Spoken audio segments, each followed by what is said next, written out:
Bon matin à tous, j'espère que vous vous trouvez en santé. Quoique confinés à l'intérieur de nos résidences, nous savons que le Seigneur est là. Je suis accompagné bien sûr de ma femme, Gabrielle Léon. Nous voulions prendre le temps ensemble de vous remercier pour tous vos souhaits, vos mots gentils et bien sûr pour vos prières à l'occasion de notre 20e anniversaire de mariage. Merci beaucoup. C'était fortement apprécié. Je vous remercie pour ces beaux textes et nous souhaitons vous voir bientôt. Que le Seigneur vous bénisse. Amen, oui. Nous souhaitons vous voir bientôt. En fait, nous aurions aimé vous accueillir ici même dans nos locaux, soit à Montréal ou à Ottawa. Mais dites-vous bien que nous sommes en préparation pour respecter la distanciation. Nous avons entendu les bonnes nouvelles, si on peut l'appeler comme ça dans ces temps, qu'on peut recommencer avec une limite de 10 personnes et en plus à l'extérieur. Mais nous savons que si le Seigneur tarde à revenir, ce n'est qu'une question de temps où nous aurons de nouveau l'opportunité de nous rassembler pour adorer et louer notre Seigneur. Je veux vous présenter le ministre Lopez Dieujuste, qui ce matin sera le prédicateur, qui vient vous poser cette question, ou tout du moins vous faire cette affirmation que Dieu n'est pas une option. Alors, je souhaite que cette nouvelle révélation soit bien sûr encore une source de bénédiction et nous garde sous sa divine protection. Soyez bénis. Soyez bénis.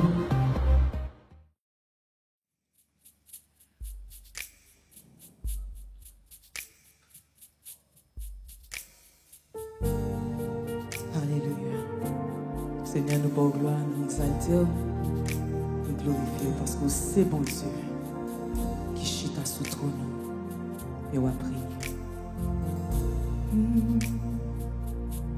Moi ouais, bon Dieu,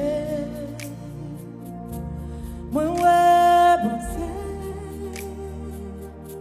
chita sous trône dans le ciel, nation yo prosterné devant. Moi ouais bon Dieu, moi ouais bon Dieu, je ouais sauveur, agneau crucifié, la vie pour tout. Tant moi ouais bon Dieu, moi ouais bon Dieu.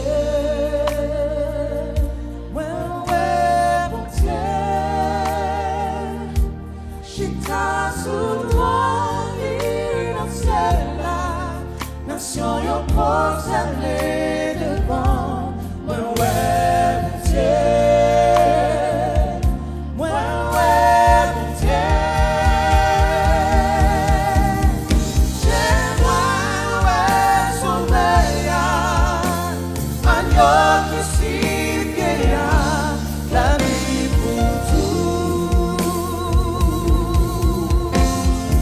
Oh, ouais mon Dieu.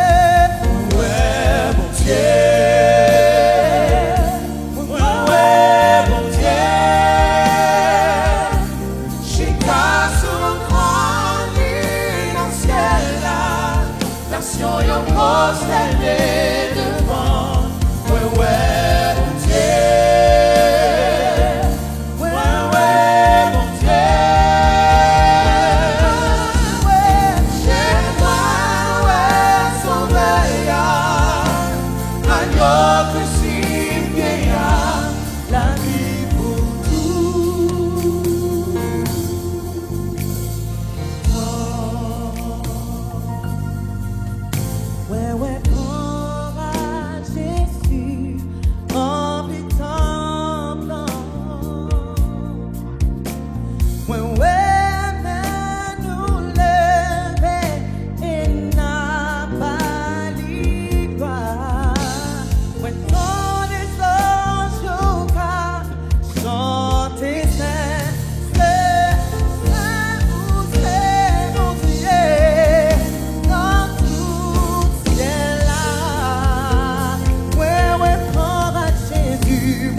Notre Seigneur est digne de louange. Il est exalté et il règne au-dessus de tous les cieux. Chantez avec nous et adorez là où vous êtes. Alléluia. Il est exalté, le roi est au-dessus des cieux. Je veux le louer. Il est exalté, à jamais élevé, et je loue son Saint-Nom. Oh oui, je veux le louer. Il est à jamais, je loue son Saint-Nom. Car il est Seigneur, sa vérité règnera. Tout l'univers se réjouit en son Saint-Nom. Il est exalté, le roi est au-dessus. Oh oui, il est exalté, le roi est au-dessus des cieux.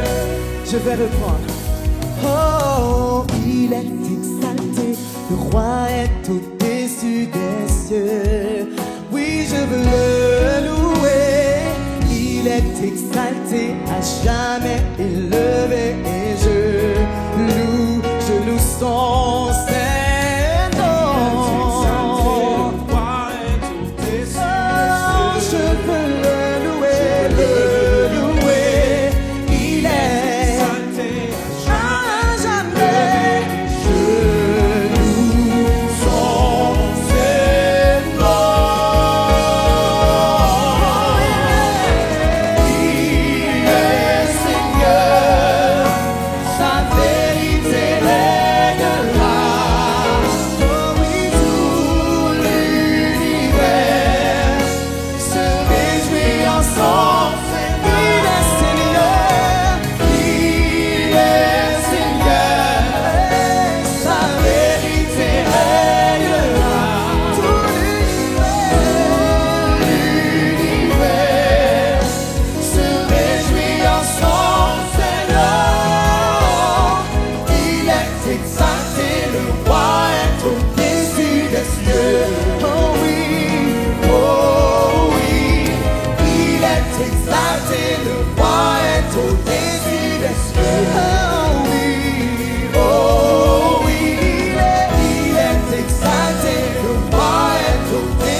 bénirai l'Éternel pour tous ses offert.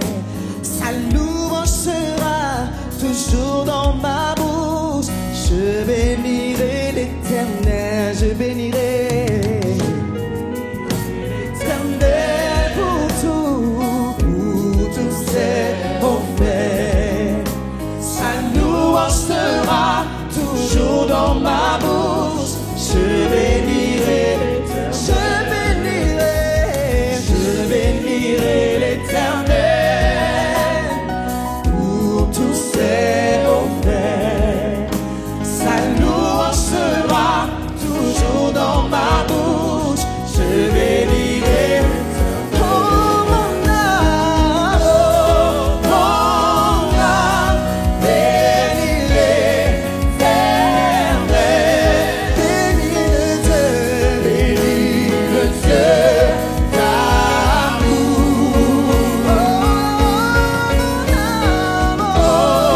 Mon âme, bénis l'Éternel.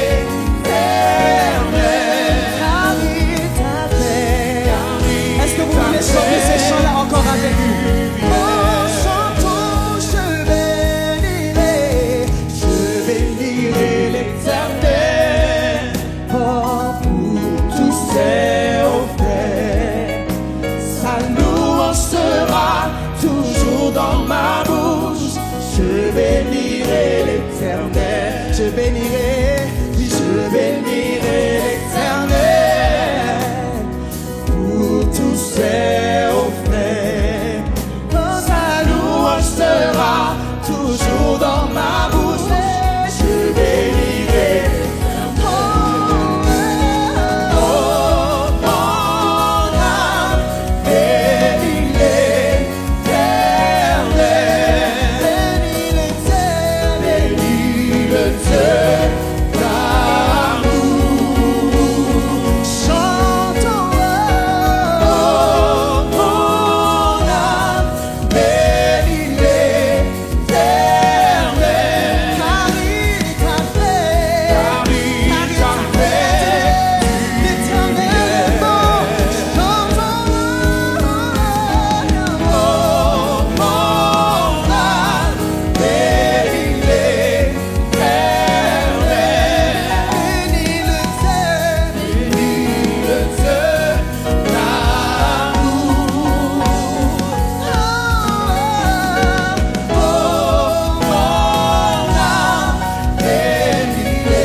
Vous avez besoin d'aide?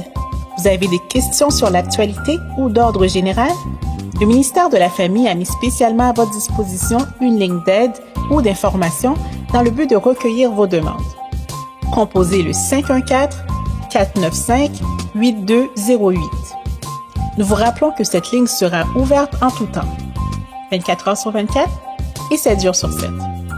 Laissez-y votre demande d'aide, vos interrogations, vos suggestions ou tout autre commentaire. Votre message sera ensuite transmis au ministère approprié qui fera le suivi ou vous rappellera si nécessaire. Ensemble, faisons la différence. Message à tous ceux et celles qui désireraient assister à notre ligne de prière. Veuillez prendre note que celle-ci se déroule le lundi, mardi, jeudi et vendredi, de 4h30 à 5h, de 5h30 à 6h30, de midi à 13h, ainsi que de 19h à 20h. Mercredi, l'heure spéciale du jeûne est de 9h à midi et samedi de 5h30 à 6h30. Le numéro de téléphone pour y assister est le 514-800-1233 et le code est le 991-779-673. On vous attend en grand nombre. Message à tous les aînés de l'Église de Dieu la Source. Nous vous rappelons qu'une ligne de prière est spécialement dédiée pour vous. Pour toute aide ou questions générales, nous vous invitons à rejoindre la ligne de support au 514-800-1233 et le code est 991-779-673. La ligne est disponible le lundi, mardi ainsi que le vendredi de 9h à 9h30 le matin et le dimanche de 16h à 17h pour un temps de prière et de méditation de la parole. Confinés, mais non abandonnés. Restons connectés.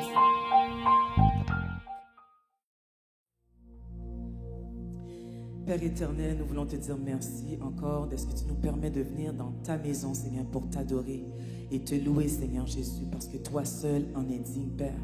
Et merci pour ce moment, Seigneur Dieu, qui est arrivé pour nous de semer, Seigneur Jésus, ce que tu nous as donné, Seigneur, les riches bénédictions que tu nous donnes, Seigneur Père. Quelle grâce, Seigneur Jésus. Tu peux te bénir, Seigneur Dieu, toute personne qui aura à donner et toute personne qui n'en ont pas, Seigneur Dieu. Bénis-les, Seigneur Dieu, afin qu'un jour ils puissent semer, Seigneur Dieu, dans ta vie. C'est dans le nom de Jésus que nous avons prié. À toi soit la gloire, l'honneur, la puissance, tous les siècles des siècles. Amen.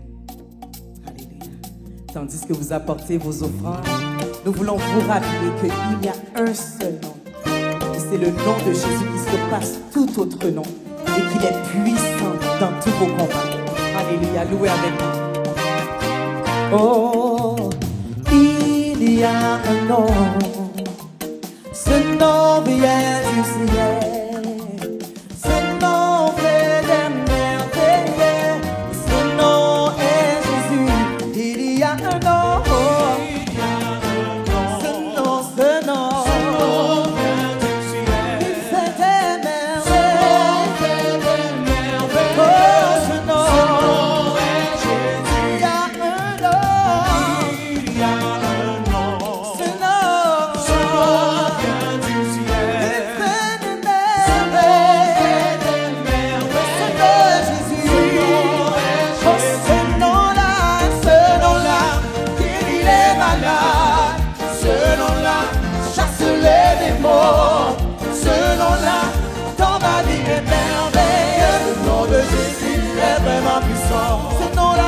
Ce nom-là, guérit les malades.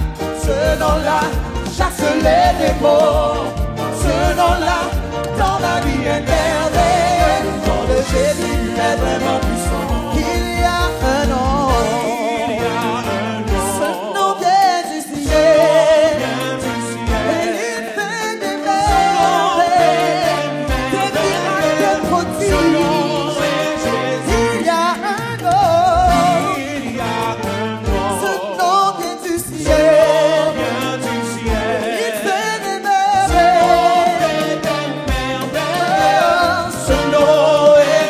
Ce nom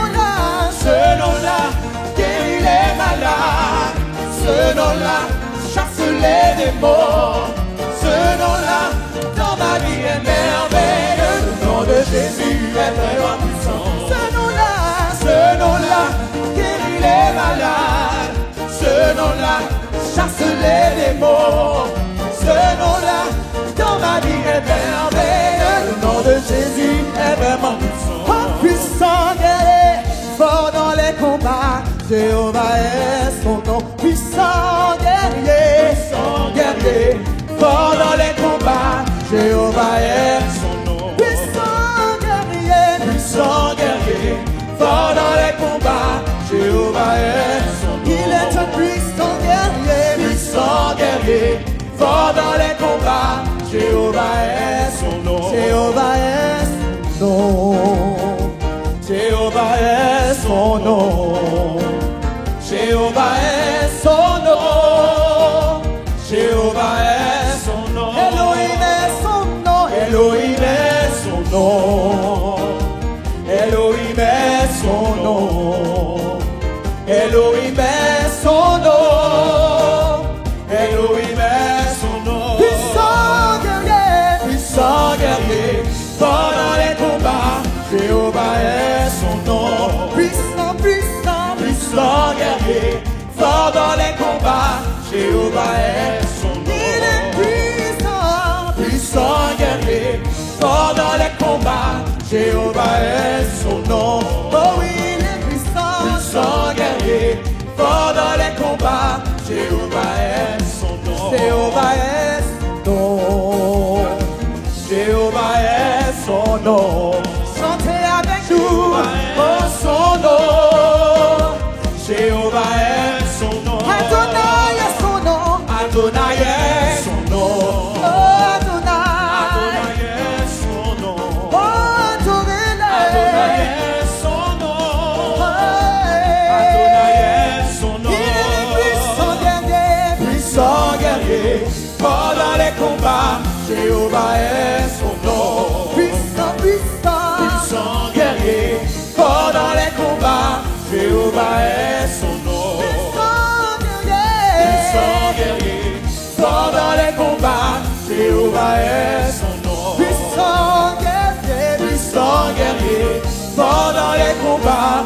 Jéhovah est son nom. Acclamez-le où vous êtes et que le Seigneur vous bénisse. Alléluia. Gloire à Jésus. Alléluia.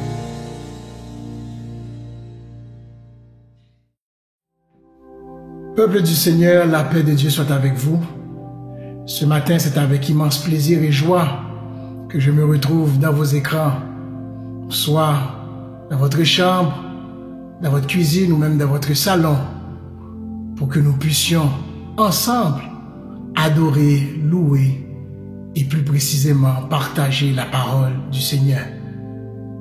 Avant tout, j'aimerais remercier et aussi saluer le pasteur Marc-Élie Morisset ainsi que son épouse, la ministre Gerline Léon Morisset, couple pastoral qui dirige les deux églises, soit l'église de Dieu la Source ainsi que l'église de Dieu Rocher des Siècles, pour cette invitation à pouvoir être le porte-parole du Seigneur.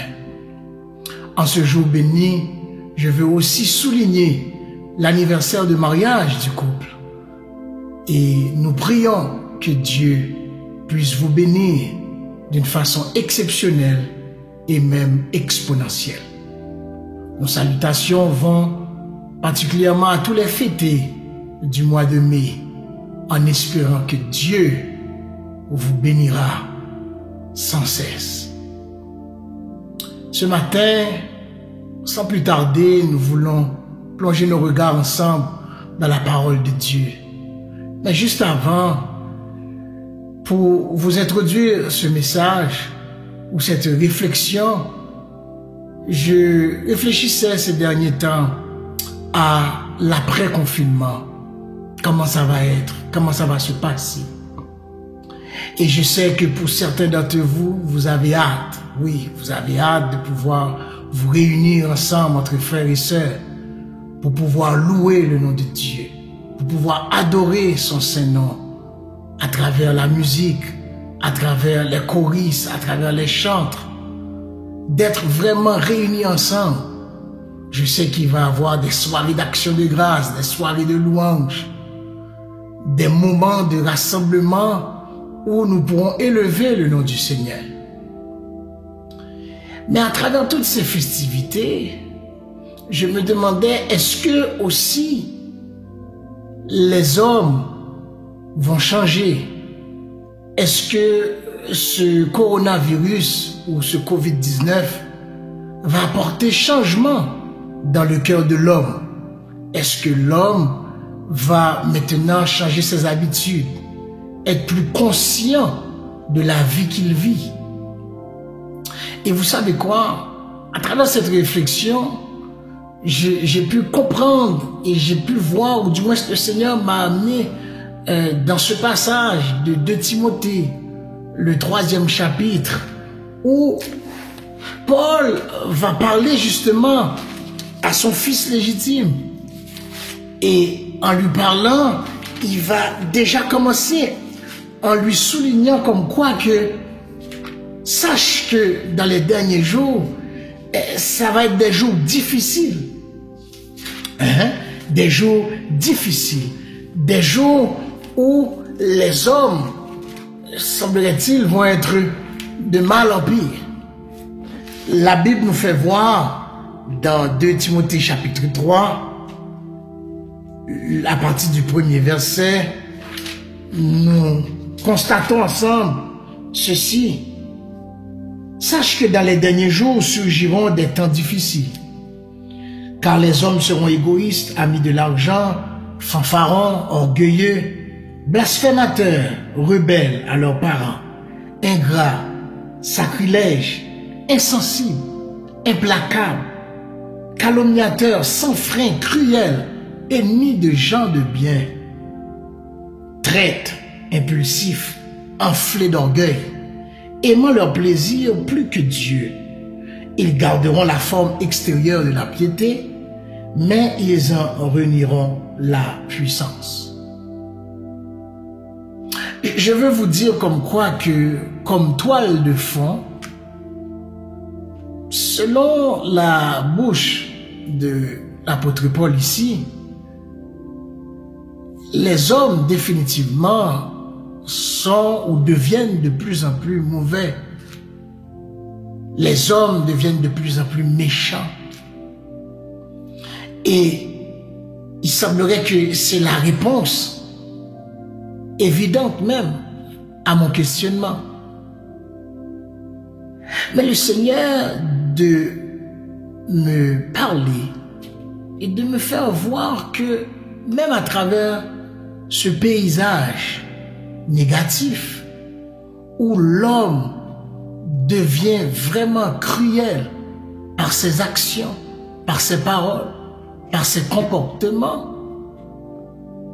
Dieu est un Dieu qui peut nous surprendre des fois. Et je vous dis oui, il peut nous surprendre. Et c'est pour cela que ce matin, j'aimerais que vous puissiez aussi prendre le livre d'Ésaïe dans le 43e chapitre, où nous allons voir que le Dieu que nous servons est un Dieu de nouveauté. Un Dieu qui, semblerait-il des fois, veut ressortir des exceptions à la règle.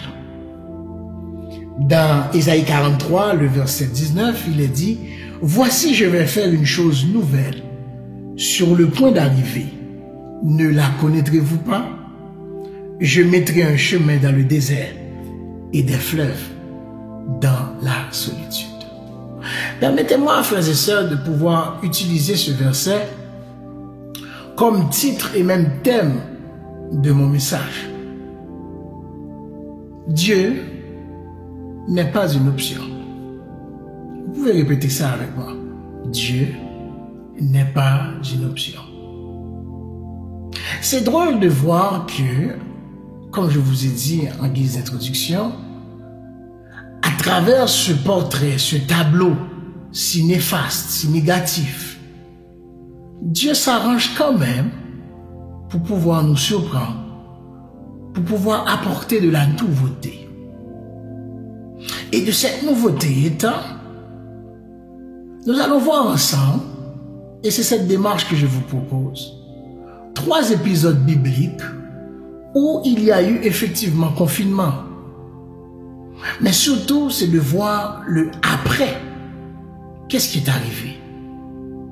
Comment ces serviteurs ou ces hommes de Dieu se sont positionnés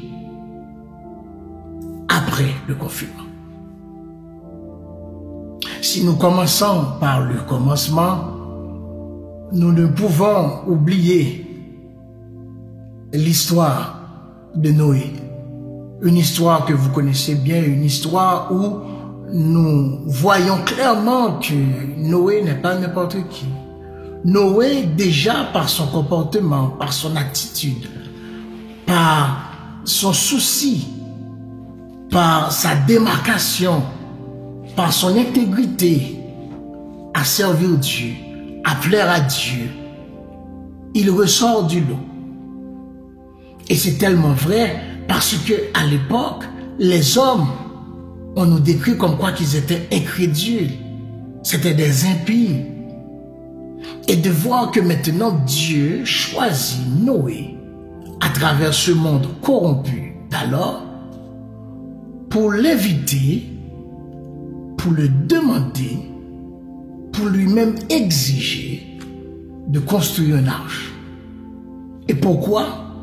Parce que la cruauté des hommes est arrivée jusqu'à le nez de Dieu. Dieu dit qu'il va détruire la terre. Dieu dit carrément qu'il va exterminer la race humaine. Sauf Noé.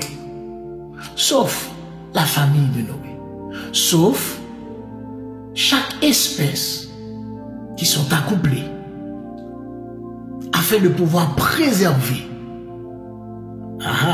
préserver, pour, en d'autres termes, créer un nouveau monde. Et le premier point, c'est de voir que dans cette nouveauté, Dieu veut avant tout créer, ou Dieu veut faire un nouveau témoignage. Amen. Un nouveau témoignage. Oui, nous disons un nouveau témoignage parce que Noé maintenant se retrouve à construire l'arche. Et l'arche qu'il construit, les hommes certainement le ridiculisent. Les hommes voient qu'il n'y a pas de sens dans ce qu'il fait. Mais lui, il s'attache à son Dieu. Il s'attache à cette commission et cette mission que Dieu lui inflige, ou du moins ce que Dieu lui dicte, et de voir qu'il réalise vraiment cet objectif de créer l'arche. Et Dieu, lui, dans sa nature souveraine, s'occupe du déluge. Et qu'est-ce que j'aime avec Dieu, c'est que quand il dit quelque chose, c'est vrai. Il ne ment pas. Le déluge est arrivé. Noé est dans l'arche avec sa famille, avec les animaux, accouplés de chaque espèce. Et de voir que vraiment Dieu a exterminé la race humaine. Mais après le déluge, donc techniquement après le confinement de Noé, de voir que Dieu dit à Noé comme quoi que parce que tu as rendu témoignage de moi. Et comment tu as rendu ce témoignage? Noé fut le premier à bâtir un autel. Et de cet autel bâti dans le livre de Genèse, au 8e chapitre, le texte va vous dire que par la suite, Dieu a reçu, a senti cette offrande, une odeur agréable. Et à cause de cette odeur agréable, Dieu a décidé en retour de dire à Noé, Noé, tu sais quoi? J'exterminerai plus la terre. Au contraire, je vais conclure une alliance avec toi. Et cette alliance, comme vous savez, c'est ce fameux arc-en-ciel qui est signe comme quoi que Dieu tient promesse, Dieu tient à sa parole et que l'homme ne sera plus exterminé. Je veux vous dire que en ce temps de confinement, Dieu est en train de créer un nouveau témoignage. Oh, gloire à Dieu. Et ce nouveau témoignage inclut cette préservation. Ce nouveau témoignage inclut cette fidélité, cet attachement que nous avons à Dieu, malgré les circonstances, malgré ce que les hommes peuvent dire. Oh, gloire à Dieu. Ce nouveau témoignage nous permet de voir que non seulement nous rendons témoignage à lui, mais lui aussi, il rend témoignage à nous. Oh, qu'il est bon de savoir que dans cette relation de témoignage, il y a Dieu et il y a nous. Dites avec moi, il y a Dieu et il y a moi.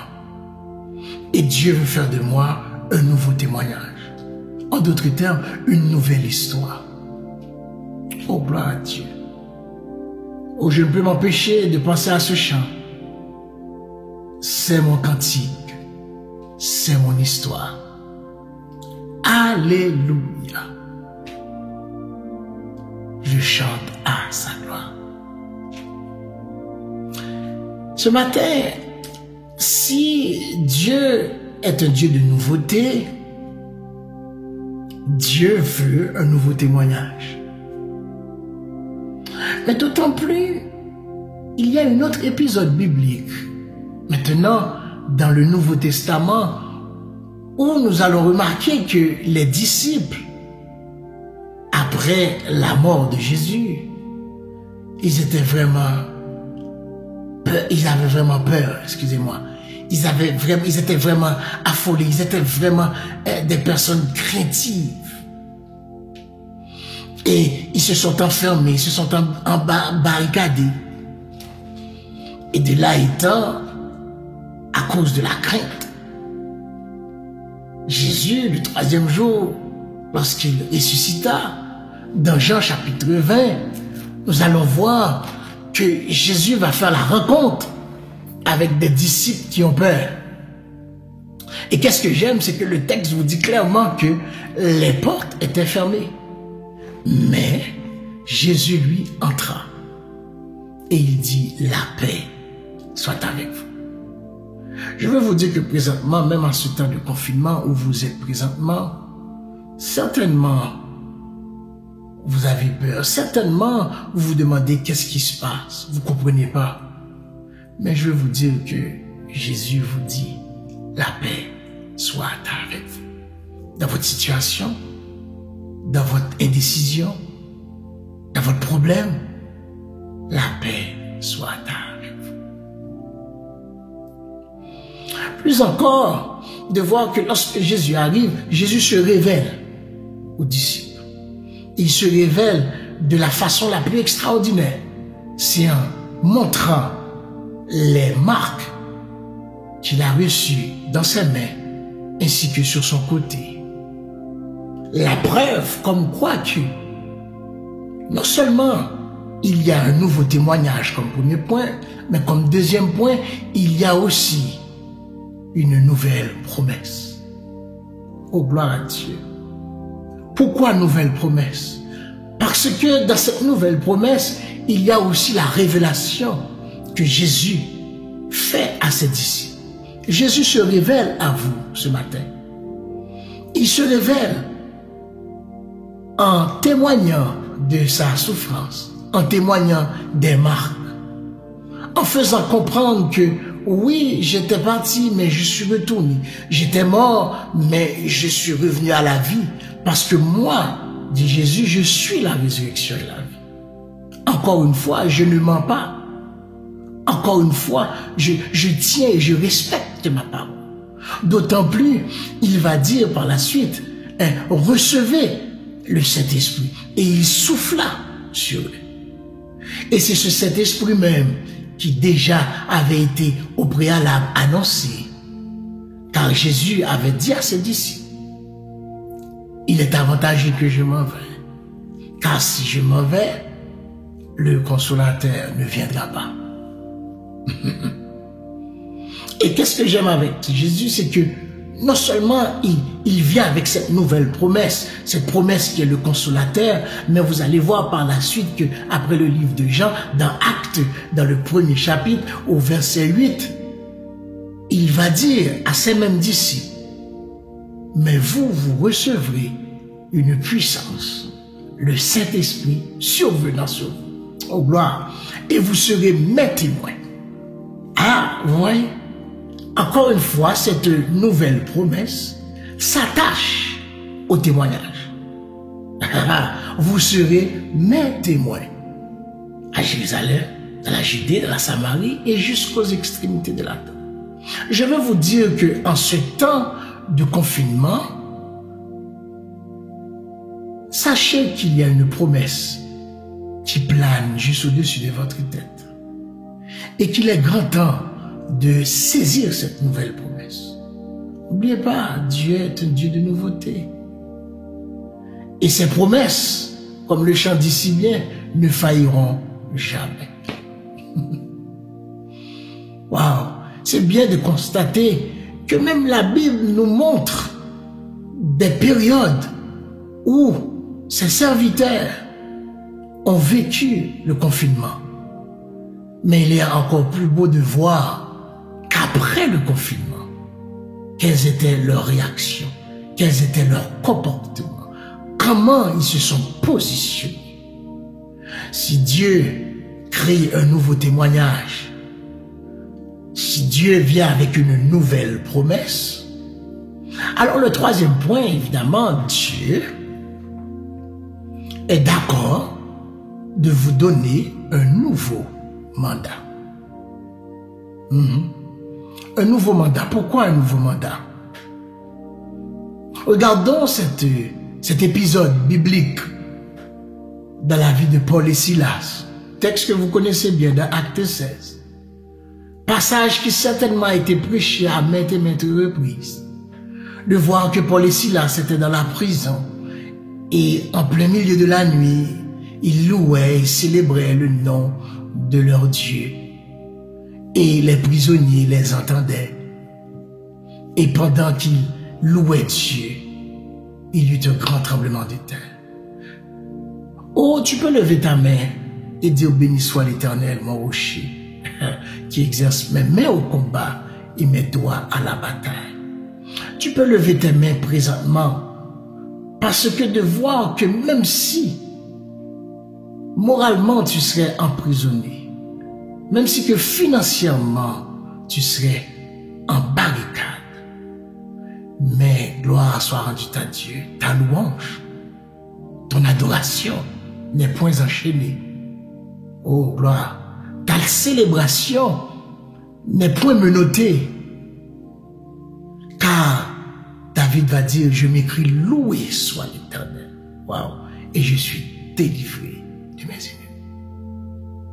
Mais maintenant, l'histoire ne s'arrête pas là. C'est de voir qu'après, lorsque Paul et Silas ont vécu avec les autres prisonniers la délivrance physique, les chaînes qui tombent, les portes des prisons qui s'ouvrent, le geôlier maintenant qui panique et qui veut tuer, qui veut se tuer, qui veut s'enlever la vie, Paul et Silas de dire, ne te fais point de mal, nous sommes tous là. Waouh! Je veux vous dire que après le confinement, certainement Dieu va appeler des serviteurs et des servantes à un nouveau mandat, à un mandat de sauvetage de vie, à un mandat où vous aurez comme obligation de pouvoir sauver votre frère et votre sœur, les membres de votre famille, ceux qui sont dans votre travail. Pourquoi? Parce que l'évangile aussi doit les atteindre. L'évangile aussi doit être prêché à ces personnes. Et le geôlier de dire, que dois-je faire pour être sauvé? Paul et Silas offrent directement l'évangile du salut. Crois au Seigneur, toi et ta famille, et tu seras sauvé. Ce matin, il y a un nouveau mandat qui t'attend. Et quand je parle de nouveau mandat, je ne parle pas les activités que tu faisais avant, les activités lorsque il n'y avait pas encore le coronavirus. Non, non, non. Il y a un nouveau mandat. Il y a un nouvel emploi auquel Dieu t'appelle pour que tu puisses faire pour son royaume, pas pour tes intérêts, pas pour ton bénéfice, mais pour le roi des rois, le Seigneur des seigneurs. En guise de conclusion, je vous avais dit que le titre de mon message, c'est que Dieu n'est pas une option. Pour certains, vous avez le luxe présentement de choisir d'adorer Dieu, de prier Dieu, de jeûner.